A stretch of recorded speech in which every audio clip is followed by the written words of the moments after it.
So it says here Baron Trump was denied a bank account due to cancel mob, Melania claims, civil rights violations.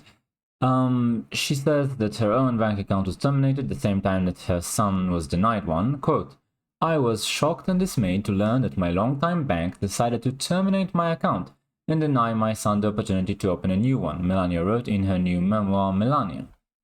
It's definitely a serious civil rights violation, as she says here, if it's true. And it's hardly the first time we hear about this. Donald Trump himself also talked about it. This is an MSNBC read-out blog. It's very disgustingly written, in my opinion, exceedingly partisan. Regardless, they are mentioning here how Trump referenced this in a speech, saying, quote, we are also going to place strong protections to stop banks and regulators from trying to debank you from your political beliefs. What they do? This is a quote that they abridged here. Regardless, is it an issue? That's the big question here. Are people being denied bank accounts which are necessary for almost everything today?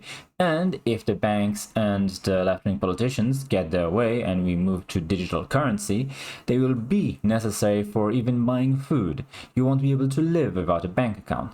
So are there people being denied bank accounts? It's a pivotal, issue. It's a central issue. You can't do without a bank account almost at all.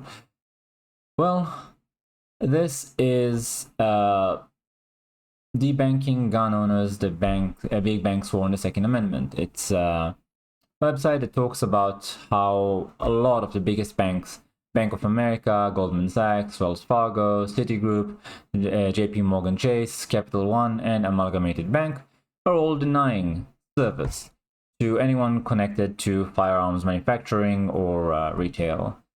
Bank of America has denied services to gun manufacturers, distributors, and sellers. Left's insidious agenda to undermine Second Amendment rights has taken a new covert form, using banks to curtail gun ownership. Big banks are now cutting off access to firearms, including at the manufacturing level, at the retail level, and at the consumer purchase point, by attacking gun owner associations. This is a blatant assault on Americans' constitutional liberties that must be resisted. There are a lot of people claiming to be debanked. A German populist leader from the AfD claims to be debanked. Tino Trupala, I hope I pronounced that properly, a member of the German parliament and co-chairman of the Populist Alternative for Germany AfD party, says he's been debanked due to his political affiliation status. Said in an interview last week, on Friday, my account was terminated by Postbank because I am an AfD member. Before going on to explain that it further proves how the AfD are excluded, discredited, and that people are no longer able to express their opinions freely. Okay, so is it correct? We do have this article from The Guardian 2 months ago. UK banks in general told to treat politicians more fairly after Farage debunking row. The FCA says financial firms should not disadvantage people running for office and their families. So basically, the country's, monitoring and oversight body, the Financial Conduct Authority for Britain, was telling off the banks for the treatment of the political opposition to the left, like Nigel Farage, for example, to stop debunking them and their families, essentially. Interesting. So maybe there is something to it after all. Let's see, Newsweek. Stop the troubling trend of politically motivated debunking. It's an opinion piece. It says here, advocacy group, government officials, and activist shareholders are using environmental, social, and governance mandate, ESG, if you remember, that's the old name of the DEI or diversity woke initiatives in government and business. It mandates to coerce banks to cut ties with politically disfavored industries like oil companies and firearms manufacturers. Now it appears this cancellation threat is spreading to political and religious views that activists disfavor too. It's not now, it's been going for a long time, especially on the individual level. It's just, it didn't happen to you or to anyone that famous, so you ignored it. Still, better late than never. I'm not attacking you at all, I'm just pointing out that it's not new. It says both of our organizations, it's been written by Sam Brownback and Jeremy Tedesco. Anyway, Both of our organizations have had recent run-ins with Debanking, the National Committee for Religious Freedom, the NCRF, a non-profit advocacy group that exists to defend the right of everyone in America to live out their faith freely, opened a JP Morgan Chase checking account last April. A few weeks later, the bank shut down the account without explanation. NCRF only found out that when one of its founders tried to deposit a donation at a local Chase branch on May 19th, that's when NCRF was informed that the account was restricted and marked for closure. All the local branch could share was that the corporate office had closed the account and that bank employees weren't permitted to give additional information. Now that's interesting. Why can't you know why your account was closed? Having you lost your bank account is a major thing. They should at the very least explain why they did it. And that's almost as if your utilities, your water and electricity, shut you down and gave you no explanation. Not quite to the same level, but not that far off, in my opinion. So the following week, NCRF received a letter dated May 6 stating that Chase would close the account and end its relationship on May 9. Interesting. Why is it so late? I mean, dated May 6, but May 19, when they tried to deposit money, they only then found out that they can't. Eventually, a representative at Chase's corporate office said the bank might reinstate the account if NCRF disclosed a list of donors who contributed 10% or more of its operating budget and divulged the criteria it uses to decide whom to support politically. Respecting donors' privacy and skeptical that the bank made the same demands of other nonprofits, NCRF declined. As pressure mounted over cancellation of the account, Chase changed its story several times. It initially denied asking invasive questions about donors, but quickly changed its tune and claimed that it had to ask these questions to comply with federal banking guidelines on money laundering and funding terrorism. Interesting. I didn't know that Christian freedom of religion and speech groups were funding any sorts of violent activity. That's news to me. Pressed on the weakness of this untenable rationale, Chase pivoted and claimed that as a former US Senator and Ambassador, I, Sam Brownback, am a politically exposed person, a designation that Chase claimed triggers heavier scrutiny before NCRF could open an account. But the relevant guidelines specify that politically exposed persons do not include US public officials. Put simply, the rule Chase cited does not even apply. Alliance Defending Freedom, an alliance-building nonprofit legal organization committed to protecting religious freedom, free speech, parental rights, and the sanctity of life, so a very Christian organization, has also been hindered by apparent viewpoint-based screens at Fidelity Charitable. The financial giant promises donor-advised fund account holders that it is cause-neutral and that it does not limit grant-making based on political, religious, or philosophical grounds. But over the last couple of years, Fidelity Charitable has told several donors that they can't give to ADF unless they relinquish their anonymity and put their name on the grant. A major deterrence to giving, because it cannot be assured that the grant will be used exclusively for proper charitable purposes, to quote an email sent to one donor. One Fidelity Charitable account holder informed ADF that the fund only asked him to surrender his anonymity to give to conservative nonprofits, not left-leaning ones. Over the last couple of years, he has directed gifts to 4 conservative nonprofits, including ADF, and to 4 left-leaning nonprofits through Fidelity Charitable. The gifts to the 4 conservative groups were either held up unless he surrendered his anonymity or were outright denied. The gifts to the left-leaning organizations passed through with no conditions, even though only one of these groups has earned a positive assessment from nonprofit industry evaluator Charity Navigator. One has received no score, another scored poor, and the third needs improvement. So claiming that the charity isn't using the funds appropriately doesn't seem to hold water if you don't pursue the same scrutiny for left-leaning causes. 3 of the 4 conservative nonprofits to which the donor tried to send money have also been labeled hate groups by the partisan and troubled Southern Poverty Law Center. Oh, the amount of bad stories I heard about that group, it's amazing. A leading proponent of politicized banking, the SPLC teamed up with the Council on American Islamic Relations. Haven't they been embroiled with some specific, how do I phrase this properly? Very violent Islamic organizations? I seem to remember that. Correct me if I'm wrong, but I seem to remember that they've supported violent Islamic organizations on the religious, background that have specifically ended people. Am I wrong? I seem to remember that. Anyway, to run a campaign called Hate-Free Philanthropy. Isn't that ironic? It specifically calls on philanthropic institutions like Fidelity Charitable to screen out recipients with which they disagree. And other activists have relied on the SPLC's spurious claims to demand that Fidelity Charitable publicly disclose contributions to mainstream conservative groups like ADF, Turning Point USA, and Family Research Council. It's difficult to see Fidelity Charitable's unequal treatment as anything other than ideological litmus test.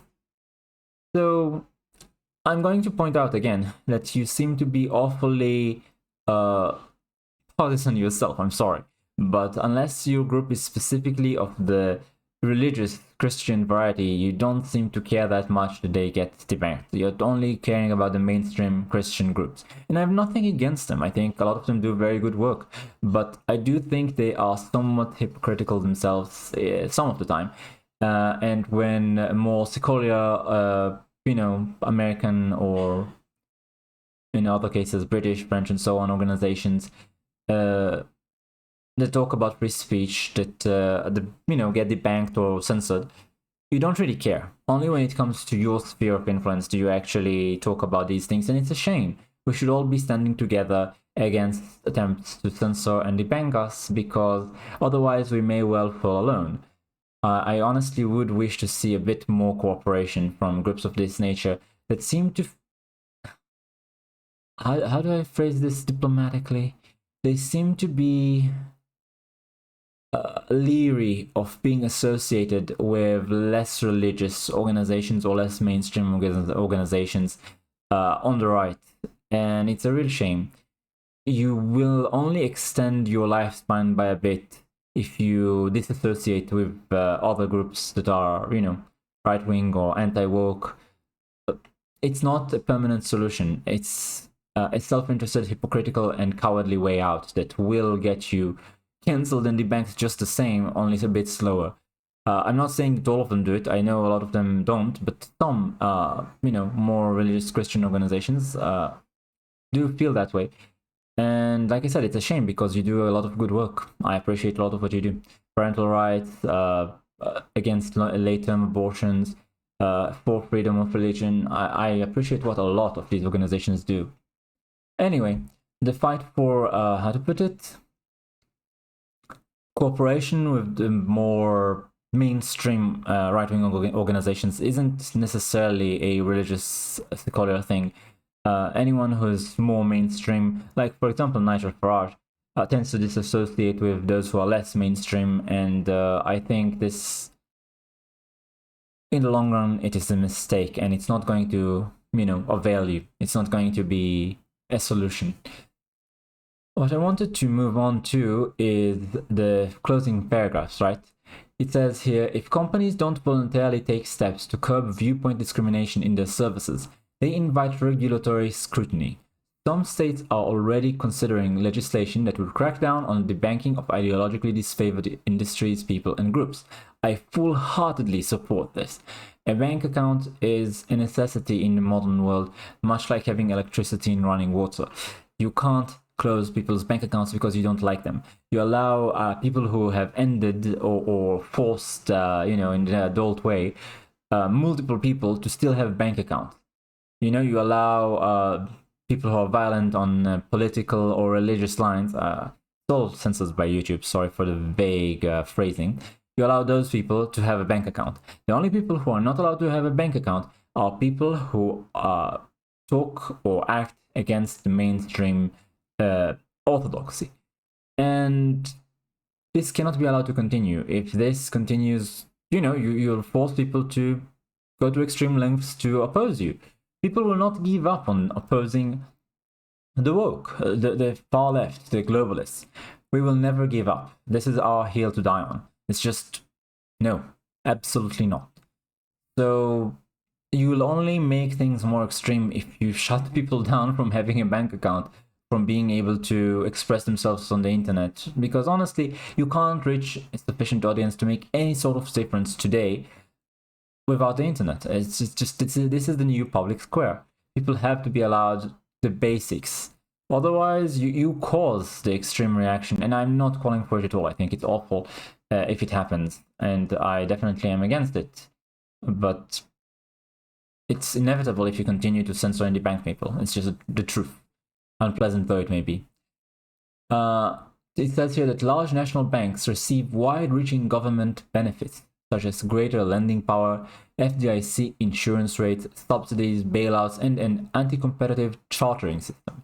That banks receive these advantages courtesy of the government, and taxpayers obliges them not to discriminate based on viewpoints in their services.